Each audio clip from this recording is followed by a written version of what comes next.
We're here with another tutorial, and for this you will need your yarn. I used 3 different colors and all cotton yarn from Hobby Lobby. Make sure you use a 3mm hook.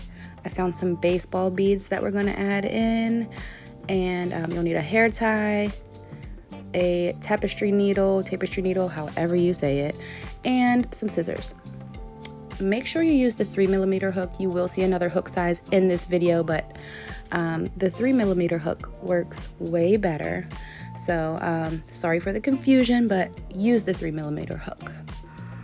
All right, so you'll go ahead and start with your first color, whichever color you need. Right now I'm matching my son's baseball team colors. I'm going to be selling these at the concession stand for their upcoming tournament. So you will begin with a slip stitch, as you do every project, and you're going to just start making chains. Now your chains, you're going to need to make quite a bit of them. It's all going to depend on the size of the hair tie that you're using. So if you have a hair tie that is bigger, stretchier, you're going to need more chains. I will show you exactly how I got the size that I used, and try not to think how many chains do I need, etc.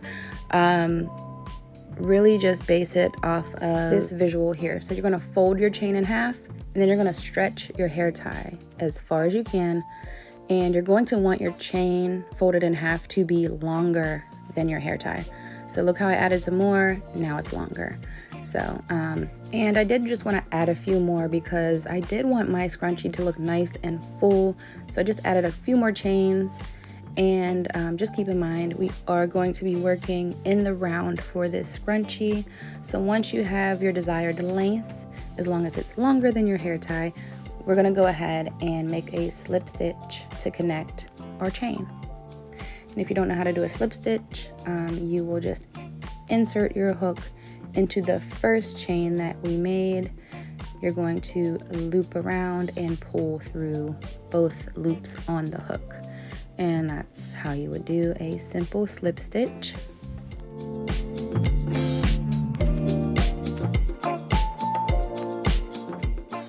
And then we will begin our half double crochets, and that is the stitch we're going to use for the entire project.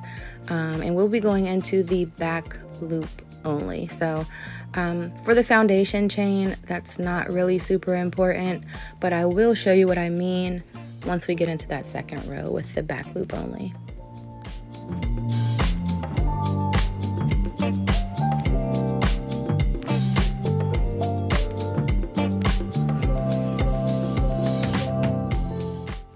So we're going to do 1 half double crochet in each chain until we get to the end of the row, and we will join with a slip stitch.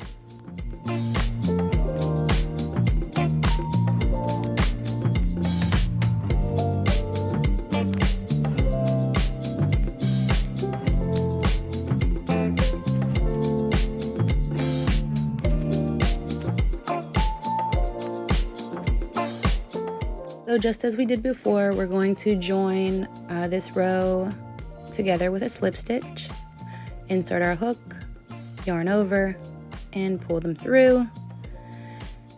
And then we're going to chain 2 and continue on through the back loop only with our half double crochets. And if you don't know what I mean by back loop only, you'll see that V, that we go into normally, you're only going to go through the back loop, not both of them. And this is going to give us a ribbed look.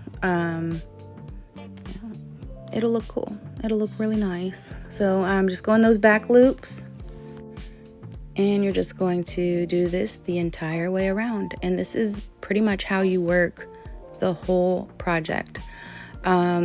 I actually ended up doing about 18 rows of this, and I did some color changes.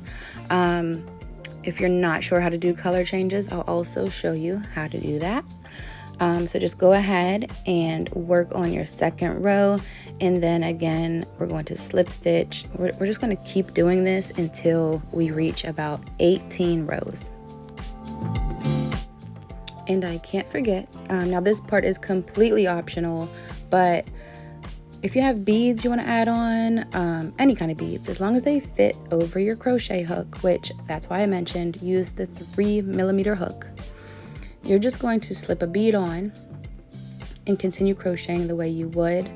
Now to make sure that bead goes into your project, you're going to pull your yarn through that bead as you would complete your half double crochet, and you'll just continue on. And I added mine sporadically throughout. There was no method to my madness here. I just kind of did what I thought looked good.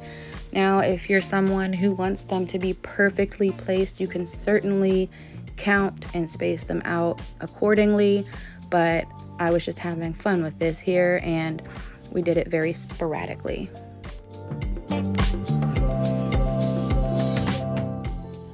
So you'll go ahead and continue this around just as we did for the first row. And yeah, here's what it's looking like. So I added about 3 beads to the second row here, and what I ended up doing was I would have a row that had beads and then the next row wouldn't have beads, and that's just how I did it. But again, you can add as many or as little beads as you want. And for the color change, you're going to go ahead and clip your yarn, leaving a little tail here. I'm going to use yellow for my second color, and now I know there's different ways to add colors. This is just how I do it. But you're gonna go ahead through, where you would slip stitch, but you'll pull the yellow yarn through instead of your blue. And to secure the yarn, I'm gonna go ahead and we'll chain 2. But I like to tie my last color with my new color.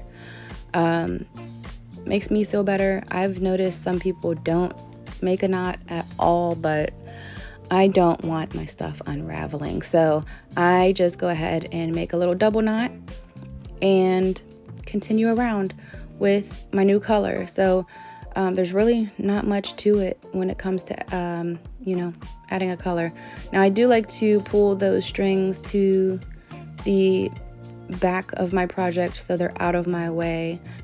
And yeah, you just continue on through the back loop only with the same half double crochet stitch.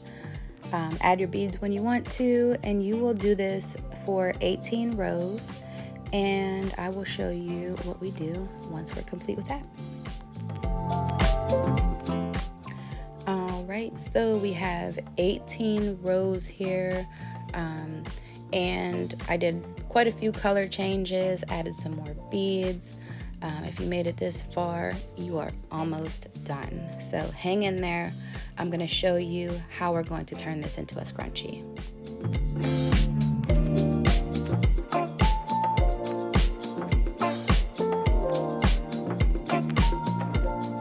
Alright, so when you're fastening off, you are going to leave a long tail because we're going to need that to sew our project together. What I like to do to fasten off is I just chain 2 and pull the yarn all the way through. Now I did make my tail super long. You don't need it that long, but you want to make sure you have enough yarn to sew your project together. So I did end up trimming that down a little bit just so I can make it easier on myself when I'm sewing. And before you start sewing, you want to make sure all your little pieces, if you left them out, you want to tuck those away because we don't want those to be showing on the outside of our scrunchie. So pull those into the inside of the scrunchie with your hook, just to hide them away.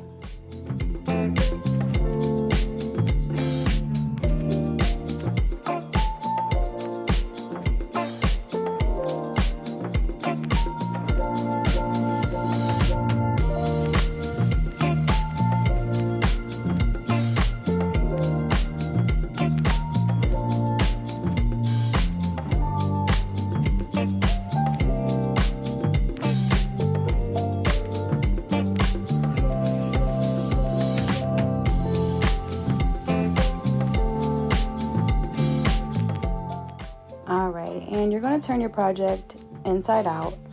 I can't lie, I was tempted to kind of use this side because I just thought it looked cool. But either way, if you want to use the rib side, if you want to use the other side, whatever side you want to use, this is your project, you decide. So you're going to take your scrunchie, your hair tie, and you're going to put it around your project like so, and you're going to fold your pieces around the hair tie.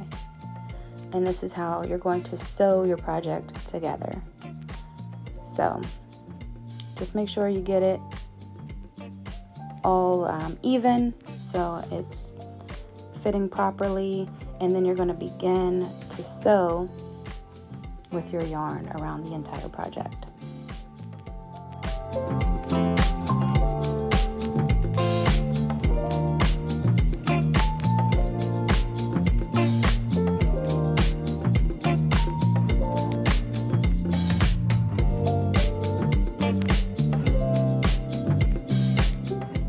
And just take your time with this part. Make sure that everything is nice and even. You're not missing any stitches. This is what's going to hold your hair tie together. So it's a pretty important part.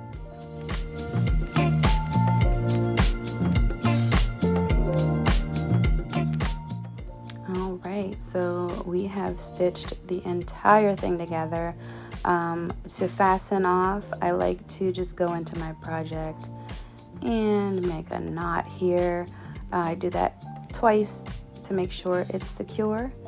And then I also, you have to hide that tail. So you go ahead and cut your extra yarn, and then you're going to use a crochet hook to go in and tuck that yarn away.